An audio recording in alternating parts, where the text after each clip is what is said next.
Hello guys, welcome back to the channel. आप सभी का फिर से स्वागत है डी कॉमर्स में। दोस्तों, आज के इस वीडियो में मैं आपको बहुत ही इजी वे में अंडरस्टैंड करवा दूंगा कि आपको जनरल एंट्रीज में डेबिट कौन से अकाउंट को करना है और क्रेडिट कौन से अकाउंट को करना है, क्योंकि ये पूरा अकाउंटिंग कॉन्सेप्ट ही डेबिट और क्रेडिट पे बेस्ड है। इसीलिए इस वीडियो में दोस्तों मैं आपको कंप्लीट डिटेल बताने वाला हूँ कि कौन से अकाउंट को हमें डेबिट करना है, कौन से अकाउंट को क्रेडिट करना है और कब करना है डेबिट, कब करना है क्रेडिट। तो ये जो डेबिट क्रेडिट का खेल है, इससे आपको आज हमेशा हमेशा के लिए छुटकारा मिल जाएगा, क्योंकि आपको इसकी इजीली अंडरस्टैंडिंग इस वीडियो के एंड तक हो जाएगी। दोस्तों, मेरा नाम है दीपक, आप देख रहे हो डी कॉमर्स। चलिए बिना वेट के स्टार्ट करते हैं इस वीडियो को। तो दोस्तों, सबसे पहले मैं आपको बता देता हूँ, यहाँ पर अगर हम जब भी किसी अकाउंट को डेबिट करते हैं या क्रेडिट करते हैं तो वहां पर कुछ कुछ टाइप्स के अकाउंट होते हैं। तो सबसे पहले आपको ये समझना पड़ेगा कि कौन से टाइप के अकाउंट्स होते हैं। दोस्तों, मैं आपको ज्यादा कंफ्यूज नहीं करूंगा, आपको एकदम इजीली समझा दूंगा। देखो दोस्तों, सबसे पहले होता है एसेट्स। एसेट्स क्या होता है ये मैंने आपको पिछले वीडियोस में बताया है। अगर आपको नहीं पता तो डेफिनेटली चैप्टर 2 के वीडियोस को आपको चेक करना चाहिए। दोस्तों, एसेट के अंदर कौन से अकाउंट आते हैं ये जानना बहुत ज्यादा इंपॉर्टेंट है। एसेट के अंदर ऐसे अकाउंट्स आते हैं जिसको मैं सिंपल शब्द में कहूँ तो वो हमारी प्रॉपर्टी होती है। For example, building, plant and machinery, cash, debtors, prepaid expenses. जो भी एक्सपेंस जिसको आपने प्रीपे कर दिया वो भी आपकी एसेट है। गुडविल भी आपकी एसेट है। और ऐसे जो भी चीजें होती है, कार हो गया, फर्नीचर हो गया, एसी, टीवी, स्मार्टफोन, जो भी आप अपने बिजनेस में यूज करते हो बिजनेस पर्पस के लिए, जिससे आपके बिजनेस में वैल्यू एडिशन होती है, उसको हम बोलते हैं एसेट। तो ऐसे सारे अकाउंट जो है वो आएंगे एसेट के अंदर। अब बात करते हैं लायबिलिटी क्या होती है। लायबिलिटी का मतलब है दायित्व। दायित्व यानी कि आपका ऑब्लिगेशन। दोस्तों, अगर आपको लायबिलिटी को डिटेल में जानना है तो डेफिनेटली आप प्रीवियस वीडियो चेक करिएगा। लायबिलिटी के अंदर कौन सी अकाउंट्स आ सकते हैं। लायबिलिटी के अंदर आ सकते हैं क्रेडिटर्स के अकाउंट्स, आउटस्टैंडिंग एक्सपेंसेस के अकाउंट, लोन के अकाउंट, अगर हमने बैंक से कोई लोन लिया है, टर्म लोन लिया है तो उसके अकाउंट। ऐसे सारे अकाउंट्स वो होते हैं हमारी लायबिलिटी। तीसरा आता है कैपिटल। कैपिटल अकाउंट एक ही होता है एक बिजनेस का। अगर पार्टनरशिप है तो सभी पार्टनर का एक एक कैपिटल अकाउंट होगा, ठीक है। और उसके बाद आता है एक्सपेंस और लॉसेस। दोस्तों, अगर मैं आपको बोलूं कि एक्सपेंस का मतलब क्या होता है, तो एक्सपेंस का इजीली मीनिंग है खर्चा। खर्चा करोगे तो ज्यादा खर्चा करने से क्या होता है, लॉस होता है। तो अगर मैं कहीं ना कहीं देखूं तो एक्सपेंस और लॉसेस एक ही कैटेगरी के हैं, क्योंकि मैं एक्सपेंस ज्यादा करूंगा तो मेरा लॉस भी ज्यादा होगा, अगर मेरे को लॉस हो रहा है तो। ठीक है, तो एक्सपेंस और लॉसेस को मैं एक कैटेगरी में लेता हूं, ठीक है। उसके बाद आता है रिवेन्यूज और गेन। यानी कि रिवेन्यू यानी कि जो भी हमारी इनकम है, जो भी हमारा सेल्स है, जो भी हमारा टर्नओवर है, वो होता है हमारा रिवेन्यू। और जितना ज्यादा हमारा रिवेन्यू होगा उतना ही ज्यादा हमारा प्रॉफिट भी होगा। तो रिवेन्यू और गेन को मैं एक कॉम्बिनेशन में रख देता हूं। दोस्तों, अब यहाँ पर टोटल 5 टाइप के अकाउंट देखने को मिलेंगे आपको जनरल एंट्रीज में। सबसे पहला होगा एसेट, दूसरा होगा लायबिलिटी, तीसरा होगा कैपिटल, चौथा होगा एक्सपेंस या लॉस, और पांचवा होगा रिवेन्यू या गेन।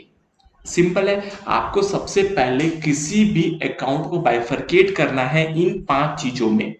क्या वो अकाउंट आपका एसेट है, क्या लायबिलिटी है, क्या कैपिटल है, क्या एक्सपेंस है, या क्या इनकम है। इन पांचों चीजों को आपको सबसे पहले बाइफरकेट करना है अपने अकाउंट को। Simple understanding, step by step जाइए। सबसे पहले अकाउंट आइडेंटिफाई करिए कि अकाउंट कौन से कैटेगरी में फॉल करता है। अगर आपको लिखना है दोस्तों, आप प्लीज कॉपी पेन लेकर बैठिए, आप जो भी मैं बोल रहा हूं उसको लिखते जाइए ताकि आपको इजीली अंडरस्टैंडिंग हो पाए। इसके बाद जब आपने क्लासिफाई कर लिया कि ये अकाउंट इन 5 कैटेगरी में से कौन से कैटेगरी में जाएगा, उसके बाद आपको क्या करना है। उसके बाद मामला जो है वो फिर बढ़ जाता है 2 कैटेगरीज में। सबसे पहला जो एक है एसेट, और जो यहाँ पर डी है एक्सपेंस और लॉसेस। इन दोनों को मिला के हम एक कैटेगरी में ले लेंगे। ठीक है, पहले 5 कैटेगरी थी, अब उन 5 कैटेगरी में से आपको एसेट और एक्सपेंस को अलग कर देना है। अगर आपका एसेट और एक्सपेंस है, इसका क्या मतलब है कि अगर जो भी आपकी एसेट की एंट्री होगी या जो भी आपकी एक्सपेंस की एंट्री होगी वो सेम होगी। सेम कैसे होगी? अगर आपका एसेट बढ़ता है, अगर आपका एसेट बढ़ता है, मेरी बात को ध्यान से सुनिए, अगर आपका एसेट बढ़ता है तो उसको डेबिट करना है। सिमिलर सेंस में अगर आपका एक्सपेंस बढ़ता है, अगर आपका खर्चा बढ़ता है तो उसको भी आपको डेबिट करना है। इसीलिए दोस्तों मैंने एसेट को और एक्सपेंस को ये कहा कि ये दोनों एक कैटेगरी है क्योंकि इनकी एंट्री सेम होती है। अगर आपका एसेट बढ़ रहा है तो उसको करेंगे डेबिट, अगर आपका एक्सपेंस बढ़ रहा है तो भी उसको करेंगे डेबिट। सिंपल है।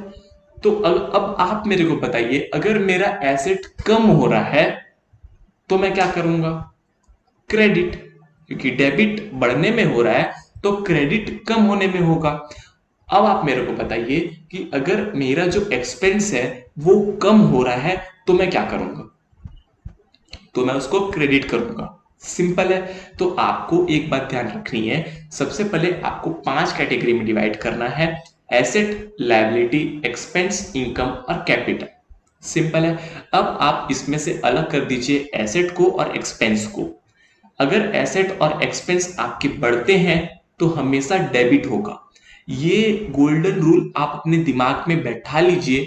पूरे बीकॉम तक या आपको जो भी कोर्स करना है, सीए, सीएस, सीएमए, जहां पर भी अकाउंट्स इन्वॉल्व होगा वहां पर ये कॉन्सेप्ट लगेगा ही लगेगा कि एसेट और एक्सपेंस जब भी बढ़ेंगे डेबिट होंगे, जब भी कम होंगे क्रेडिट होंगे। सिंपल है। आई होप आपको ये बात समझ आई हो। इसके बाद अगर बात करूं बाकी जितने भी अकाउंट्स बच गए, 5 अकाउंट्स थे उसमें से 2 अकाउंट्स कवर हो गए, एक हो गया एसेट कवर, एक हो गया एक्सपेंस कवर। अब बचे 3 अकाउंट, लायबिलिटी, इनकम और कैपिटल। तो ये जो भी लायबिलिटी, कैपिटल और इनकम अकाउंट है ये ठीक उल्टा होता है एसेट और एक्सपेंस का। ठीक है। अब आपको एक बात मैं बताता हूं कि अगर एसेट बढ़ रही थी तो आप उसको डेबिट कर रहे थे, अगर एक्सपेंस बढ़ रहा था आप उसको डेबिट कर रहे थे। तो अब जो लायबिलिटी, कैपिटल और रेवेन्यू है वो उसका उल्टा होता है। तो अगर लायबिलिटी बढ़ेगी तो आप क्या करोगे? क्रेडिट। क्यों? एसेट बढ़ रहा था तब डेबिट कर रहे थे, तो लायबिलिटी बढ़ेगा तब क्रेडिट करोगे। सिंपल है। अगर आपका कैपिटल बढ़ेगा तब आप उसको क्रेडिट करोगे, अगर आपका इनकम बढ़ेगा तब आप उसको क्रेडिट करोगे। सिंपल है। अब देखो देखो, अगर आपका लायबिलिटी, कैपिटल और इनकम ये तीनों चीज बढ़ रही है तो वहां पर क्रेडिट होगा, और ये तीनों चीज कम हो रही है तो वहां पर डेबिट होगा। सिंपल। अब आप मेरे साथ फिर से ध्यान से मेरी बात को सुनिए। 5 अकाउंट में से 2 कैटेगरी के अकाउंट को अलग करना है। पहला होगा एसेट, दूसरा होगा एक्सपेंस। अगर आपका एसेट और एक्सपेंस दोनों बढ़ रहे हैं तो वो होगा डेबिट, अगर आपका एक्सपेंस और आपका एसेट कम हो रहा है तो वो होगा क्रेडिट। सिंपल है। अब इसको अगर मैं रिवर्स करूं तो अकाउंट आएगा लायबिलिटी, कैपिटल और इनकम। ये तीनों चीज अगर बढ़ रही है तो होगी क्रेडिट, और कम हो रही है तो होगी डेबिट। सिंपल है। अब देखिए यहां पर जो लिखा है उसको मैं एक बार पढ़ता हूं और फिर आपको एक और अलग तरीके से समझाने की कोशिश करता हूं। अगर एसेट इंक्रीज होगी तो डेबिट होगा, डिक्रीज होगी तो क्रेडिट होगा। सिमिलरली एक्सपेंस इंक्रीज होगा तो डेबिट होगा, एक्सपेंस डिक्रीज होगा तो क्रेडिट होगा। इसी का उल्टा, लायबिलिटी इंक्रीज होगी तो क्रेडिट होगी, डिक्रीज होगी तो डेबिट होगी। कैपिटल क्रेडिट होगा बढ़ेगा तो, और कम होगा तो डेबिट होगा। रिवेन्यू या इनकम आपका बढ़ेगा तो क्रेडिट होगा, कम होगा तो डेबिट होगा। सिंपल है। अब एक चार्ट फॉर्म में मैं आपको समझाने की कोशिश करता हूं। ये देखिए, अगर आपने इसको याद कर लिया ना, तो जर्नल एंट्रीज आपको बनाने से कोई भी नहीं रोक सकता है। सबसे पहला मैंने आपको क्या कहा था, 5 कैटेगरी के अकाउंट होते हैं, एसेट, कैपिटल, रिवेन्यू, लायबिलिटी और एक्सपेंस या लॉस। इसमें से हमको क्या करना है, 2 कैटेगरी को अलग करना है। पहला एसेट और उसके साथ जाएगा एक्सपेंस। तो आप अब ध्यान से देखिएगा, मैं इसको हाईलाइट कर देता हूं। ये आपका एसेट हो गया, ये आपका एक्सपेंस हो गया। ये दोनों अकाउंट सिमिलर होते हैं। कैसे? अगर ये दोनों अकाउंट बढ़ेंगे, अगर एसेट और एक्सपेंस बढ़ेगा तो होगा डेबिट। ये देखो बढ़ रहा है, इंक्रीज इंक्रीज, क्या हो रहा है, डेबिट डेबिट। अगर ये दोनों अकाउंट कम होगा, डिक्रीज डिक्रीज, तो होगा क्रेडिट और क्रेडिट। आई होप आपको समझ आ रहा होगा कि ये दोनों में क्या सिमिलरिटी है। एसेट और एक्सपेंस सिमिलर होते हैं।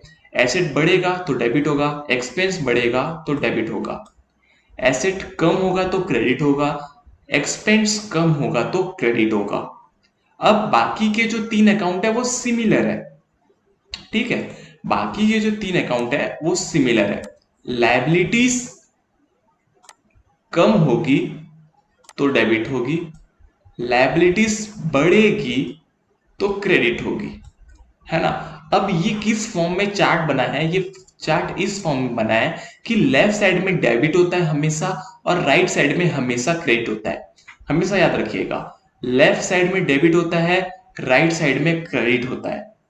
लेफ्ट साइड में डेबिट होता है, राइट साइड में क्रेडिट होता है, ठीक है। तो लेफ्ट साइड में आप कब लिखोगे किसी चीज को, अगर वो एसेट है तो अगर वो इंक्रीज होगा तो वो डेबिट होगा, तो वो डेबिट साइड में आएगा, ठीक है। अगर एसेट डिक्रीज होगा तो क्रेडिट होगा, तो वो क्रेडिट साइड में आएगा। क्रेडिट साइड राइट होता है। सिमिलरली लायबिलिटी अगर इंक्रीज होगा तो क्रेडिट साइड में आएगा, क्रेडिट साइड कहाँ होता है, राइट। लायबिलिटी डिक्रीज होगा तो डेबिट साइड में आएगा, डेबिट साइड कहाँ होता है, लेफ्ट। सिमिलरली कैपिटल अकाउंट का भी सेम है, अगर कैपिटल अकाउंट इंक्रीज होगा तो लायबिलिटी साइड में आएगा। लायबिलिटी कौन सा साइड होता है, राइट साइड, ठीक है। लायबिलिटी सॉरी क्रेडिट होगा। अगर कैपिटल डिक्रीज होता है तो क्या होगा, कैपिटल डेबिट हो जाएगा। सिमिलरली अगर मैं बात करूं इनकम की, तो इनकम अगर इंक्रीज होगा तो राइट साइड में आएगा, क्रेडिट हो जाएगा। लेकिन अगर आपका इनकम डिक्रीज होता है तो लेफ्ट साइड में आएगा, डेबिट हो जाएगा। सिंपल है। 3 अकाउंट जो मैंने ग्रीन किए हैं वो तीनों सेम है, आप देख लीजिए तीनों में सेम चीज लिखी है, खाली अकाउंट का नाम अलग है। यानी कि आपको पूरे रूल्स ऑफ डेबिट क्रेडिट में 2 ही चीज सीखनी है। पहली ये कि एसेट और एक्सपेंस एक जैसे होते हैं, ठीक है, और कैपिटल, रिवेन्यू और लायबिलिटी एक जैसे होते हैं। तो अगर एसेट बढ़ेगी तो डेबिट होगी, एसेट कम होगी तो क्रेडिट होगी, लायबिलिटी बढ़ेगी तो क्रेडिट होगी, लायबिलिटी कम होगी तो डेबिट होगी। सिंपल है। और एक बात आपको ये ध्यान में रखनी है कि लायबिलिटी हमेशा राइट साइड में रहती है, लायबिलिटी नहीं। जो क्रेडिट होता है ना, क्रेडिट वो हमेशा राइट साइड में होता है और जो डेबिट होता है वो हमेशा लेफ्ट साइड में होता है, ठीक है। आई होप आपको ये रूल्स ऑफ डेबिट क्रेडिट समझ में आए होंगे। तो अगर आप इसको लिखना चाहते हैं तो वीडियो को पॉज करके लिख लीजिए, ये तीनों को एक साथ लिखिए और ये दोनों को एक साथ लिखिए। अब आते हैं दोस्तों यहाँ पर, ये जो इलस्ट्रेशन था ये तो उसका इलस्ट्रेशन था, क्या कहते हैं अपना, अकाउंटिंग इक्वेशन का, है ना। नहीं, ये इसी का इलस्ट्रेशन है, अकाउंटिंग इक्वेशन का अलग है, तो मैं आपको इससे समझाता हूँ। देखो, सबसे पहला transaction, Rohit started business with cash 5 lakh. सबसे पहले स्टेप नंबर 1, आपको ये आइडेंटिफाई करना है कि जो भी इसमें अकाउंट इन्वॉल्व है वो कौन से कैटेगरी में फॉल कर रहा है। सबसे पहले इसमें दिख रहा है कैश, 5 लाख रुपए का कैश।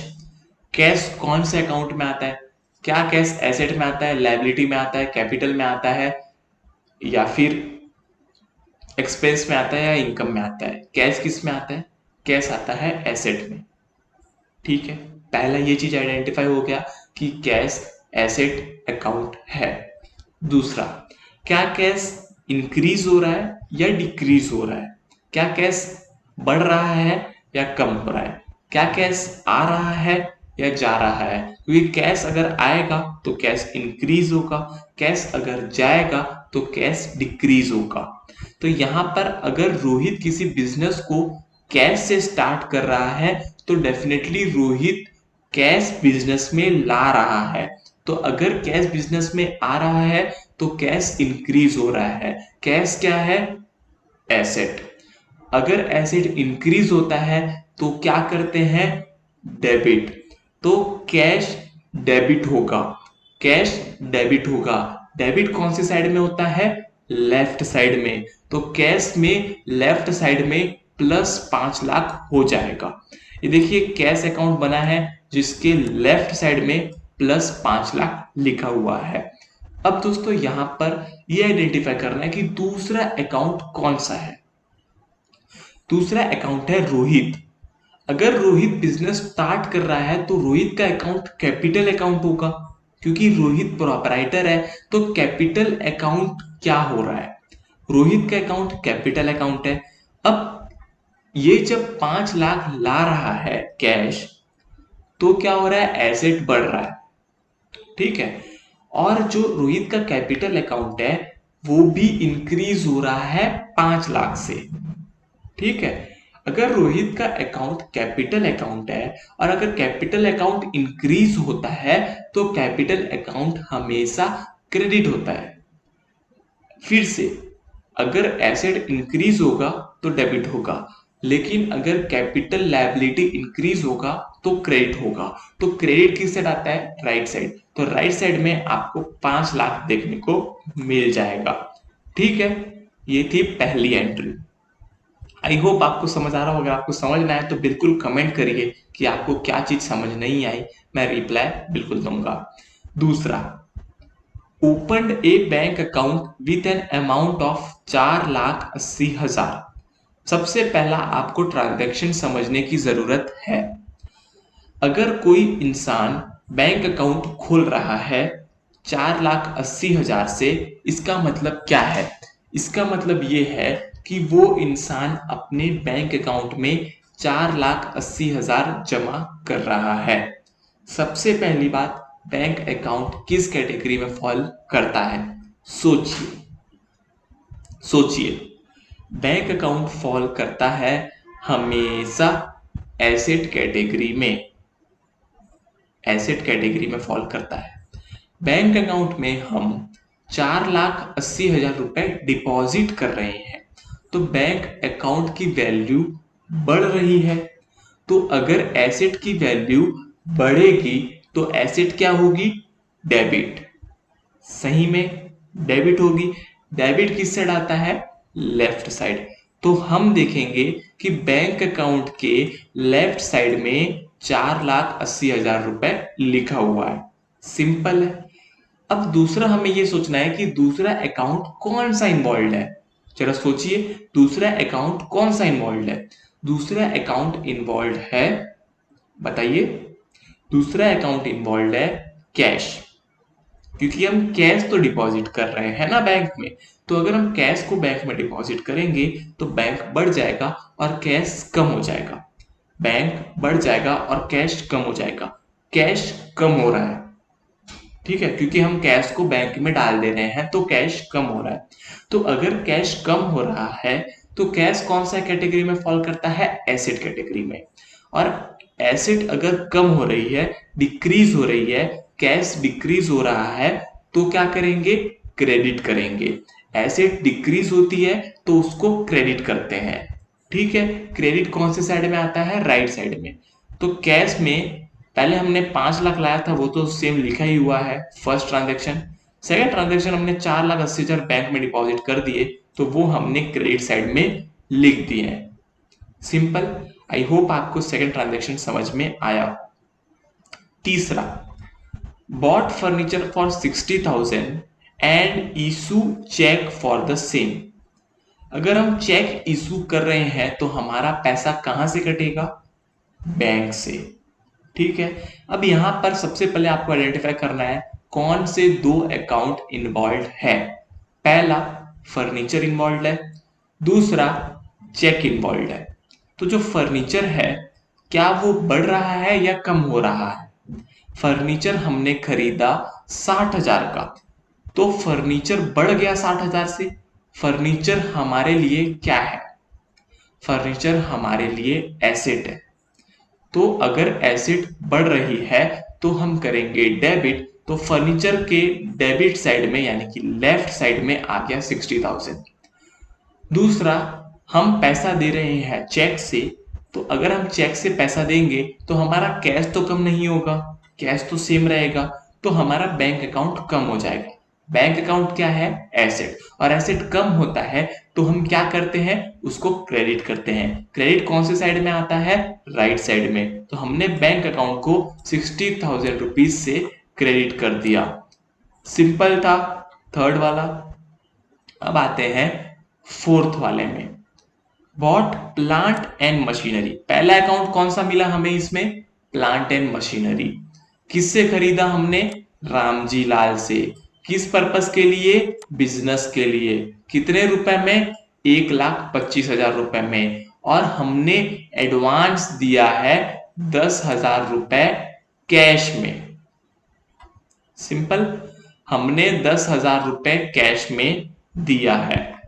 तो अब यहां पर आपको कितने अकाउंट दिख रहे हैं? सबसे पहले प्लांट एंड मशीनरी हमने खरीदा, कितने से खरीदा? 1,25,000 से। हमेशा एक बात ध्यान रखिएगा, किसी भी एंट्री को आप मारोगे या फिर किसी भी अकाउंट को आप डेबिट या क्रेडिट करोगे तो हमेशा एक ट्रांजैक्शन का डेबिट और क्रेडिट इक्वल होता है। डेबिट और क्रेडिट इक्वल होता है। फॉर एग्जांपल अगर मैं ऊपर के ट्रांजैक्शन में बताऊं तो यहाँ पर 60,000 डेबिट हुआ, 60,000 क्रेडिट हुआ, सेम। कैश में 4,80,000 क्रेडिट हुआ, बैंक में 4,80,000 डेबिट हुआ, फिर से बैलेंस हो गया डेबिट और क्रेडिट। यहाँ पर 5 लाख कैश आया, 5 लाख कैपिटल अकाउंट में, तो यहाँ पर डेबिट यहाँ पर क्रेडिट दोनों बराबर हो गया। तो हमेशा डेबिट और क्रेडिट बराबर होते हैं। तो अगर आपने प्लांट एंड मशीनरी को खरीदा है, प्लांट एंड मशीनरी हमारे लिए एसेट है।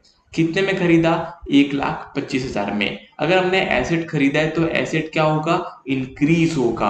अगर एसेट इंक्रीज हो रहा है तो 1,25,000 हमको करना पड़ेगा डेबिट। देखते हैं क्या प्लांट एंड मशीनरी अकाउंट में 1,25,000 को डेबिट किया है? जी हाँ, प्लांट एंड मशीनरी अकाउंट में 1,25,000 को डेबिट किया है। अब हमने कैश पे किया, कितना? 10,000 रुपीज। कैश क्या हो गया? कम हो गया, क्योंकि हमने कैश दे दिया, 10,000 रुपए का कैश दे दिया। कैश क्या हो गया? कम हो गया। कितने से कम हो गया? 10,000 रुपए से। अगर कैश 10,000 रुपए से कम हो गया तो कैश हमारी एसेट है, और एसेट अगर कम होती है तब हम एसेट को करते हैं क्रेडिट। सिंपल।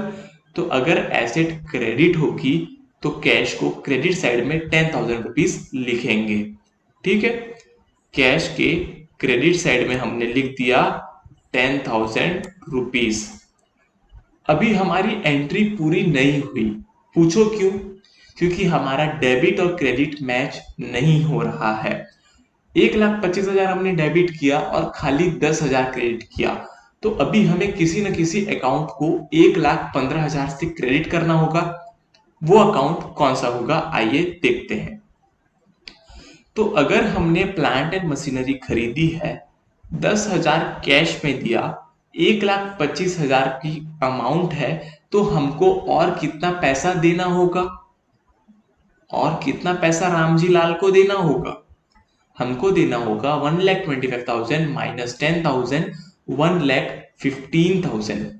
हमें रामजी लाल को 1,15,000 रुपीज देना होगा। समझ गए आप? हमें रामजी लाल को 1,15,000 रुपीज देना है।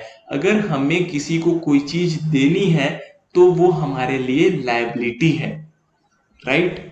अगर आपको ये बेसिक कॉन्सेप्ट नहीं पता ना तो आप डेफिनेटली चैप्टर नंबर 2 को चेक करो, उसके वीडियोस देखो, फिर ही आप ये वीडियो देखो, तभी आपको अच्छे से समझ आएगा। क्योंकि बेसिक इंपॉर्टेंट है। लायबिलिटी क्या होता है, एसेट क्या होता है, एक्सपेंस क्या होता है, इनकम क्या होता है, कैपिटल अकाउंट क्या होता है, ये जानना बहुत ज्यादा इंपॉर्टेंट है डेबिट क्रेडिट जानने से पहले।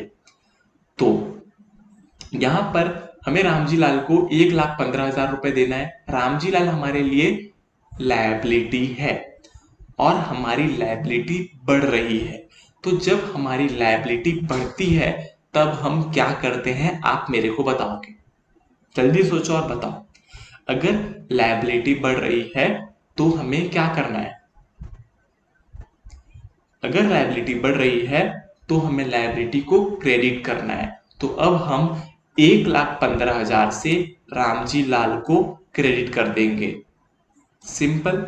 अब हमारी जो जर्नल एंट्री या जो भी अकाउंट में पोस्टिंग की वो बैलेंस हो गई। यहाँ पर 1,25,000 क्रेडिट में आ गया और 1,25,000 डेबिट में आ गया। सिंपल है। अब वैसे ही हमको ये सारे ट्रांजेक्शन्स जो है वो करने हैं। मैं आपको फटाफट से सारे ट्रांजेक्शन करवा देता हूँ। सबसे पहले अगर हमने गुड्स परचेस किया सुमित ट्रेडर से 55,000 रुपए, पैसा कितना दिया? कुछ नहीं दिया। दो अकाउंट इन्वॉल्व है, गुड्स और सुमित। गुड्स परचेस यानी कि परचेस अकाउंट। परचेस क्या है? परचेस हमारे लिए एक्सपेंस है, क्योंकि हम एक्सपेंस कर रहे हैं। तो अगर एक्सपेंस कर रहे हैं तो परचेस इंक्रीज हो रहा है 55,000 से। तो अगर एक्सपेंस इंक्रीज होगा 55,000 से तो वो हमेशा डेबिट होता है। अगर एक्सपेंस और एसेट दोनों इंक्रीज होते हैं तो डेबिट होते हैं। तो यहाँ पर परचेस अकाउंट डेबिट हो गया। बचा क्या? सुमित ट्रेडर्स। सुमित ट्रेडर्स को हमको 55,000 रुपए देने पड़ेंगे। ये हमारे लिए दायित्व है, ये हमारे लिए ऑब्लिगेशन है, ये हमारे लिए लायबिलिटी है। हमारी लायबिलिटी बढ़ रही है तो सुमित ट्रेडर्स बढ़ रहा है। अगर हमारी लायबिलिटी कैपिटल या इनकम बढ़ती है तो हम क्या करते हैं? क्रेडिट करते हैं। तो सुमित ट्रेडर्स को 55,000 रुपीज से क्रेडिट कर देंगे। समझ में आया? नहीं समझ में आया? वापिस से आप इसको रिवाइंड करिए और देखिए। Sixth, goods costing 25,000 sold to Rajani enterprises for 35,000। हमने क्या किया? जो हमने गुड्स खरीदा था 25,000 रुपीज का, उसको बेच दिया 35,000 रुपीज में। 10,000 रुपीज का प्रॉफिट कमा लिया। और किसको बेचा? Rajni enterprises, Rajni enterprises, sorry Rajani नहीं है, वो रजनी है। RAJ है, नहीं रजनी, रजनी बोलो जो भी बोलो। रजनी एंटरप्राइजेस को 35,000 में बेच दिया। अब सेल की एंट्री मारनी है, ठीक है।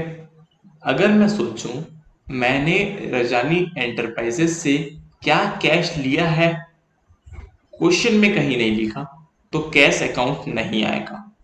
रजानी एंटरप्राइजेस को मैंने सेल किया 35,000 का।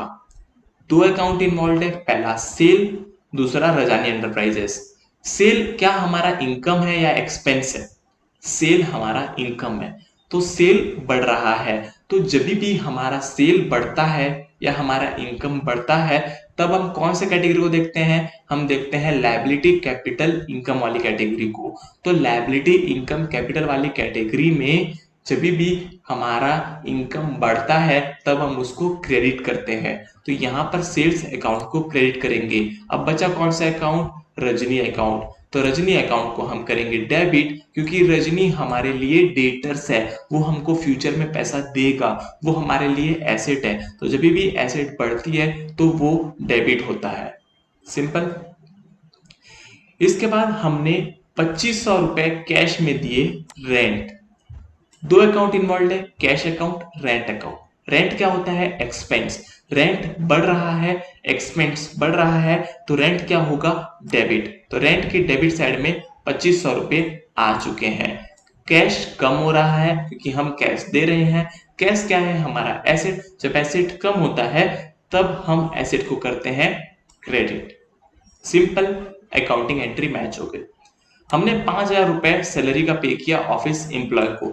दो अकाउंटिंग इन्वॉल्व है, पहला सैलरी, दूसरा कैश। सैलरी क्या है? एक्सपेंस है। कैश क्या है? एसेट है। दोनों का ट्रीटमेंट सेम होगा। सैलरी बढ़ रहा है तो सैलरी डेबिट होगा 5,000 से, लेकिन कैश कम हो रहा है तो कैश क्रेडिट होगा 5,000 से।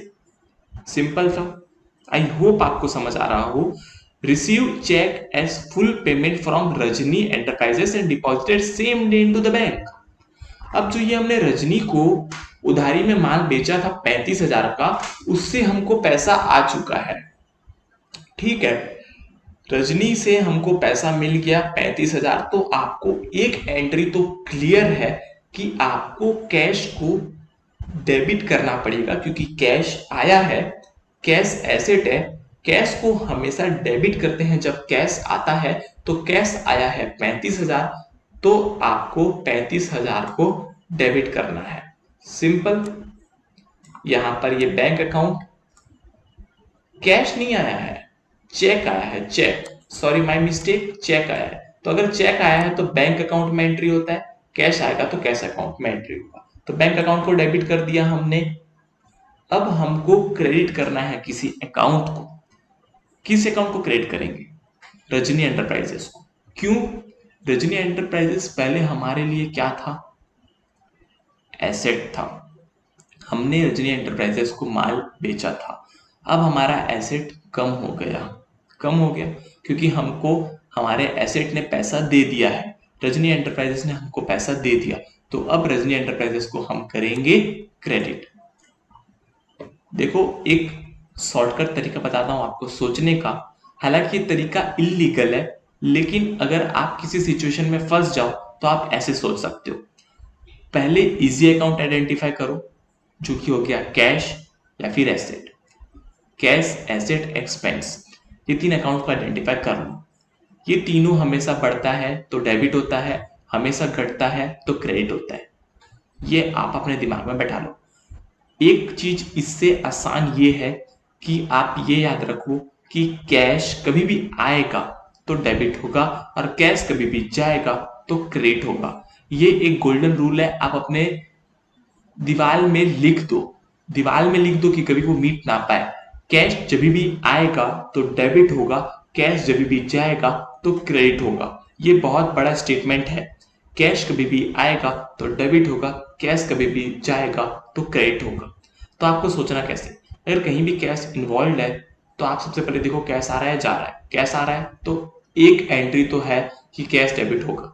अब आपको ये ढूंढना है कि क्रेडिट क्या होगा। तो जो भी अकाउंट बाकी बचेगा आप उसको क्रेडिट करोगे और आप ये सोचोगे कि क्यों मैंने उसको क्रेडिट किया है। सिंपल है। तो ये हो गया, आपको मैंने बताया गोल्डन रूल कैसे आपको आइडेंटिफाई करना है डेबिट और क्रेडिट। अब यहाँ पर इलस्ट्रेशन नंबर जो 1 है वो मैं ऑलरेडी करा चुका हूँ अकाउंटिंग इक्वेशन में। अगर आपने अकाउंटिंग इक्वेशन वाले वीडियो नहीं देखा तो वो देखिएगा पहले, है ना, वो इंपॉर्टेंट है। तो यहाँ पे मैंने इसको पूरे इलस्ट्रेशन को एक्सप्लेन किया है वहां पर। इसके बाद बुक्स ऑफ ओरिजिनल एंट्री की बारी आती है, ये मैं आपको नेक्स्ट वीडियो में बताऊंगा। आई होप आपको ये वीडियो अच्छा लगा हो।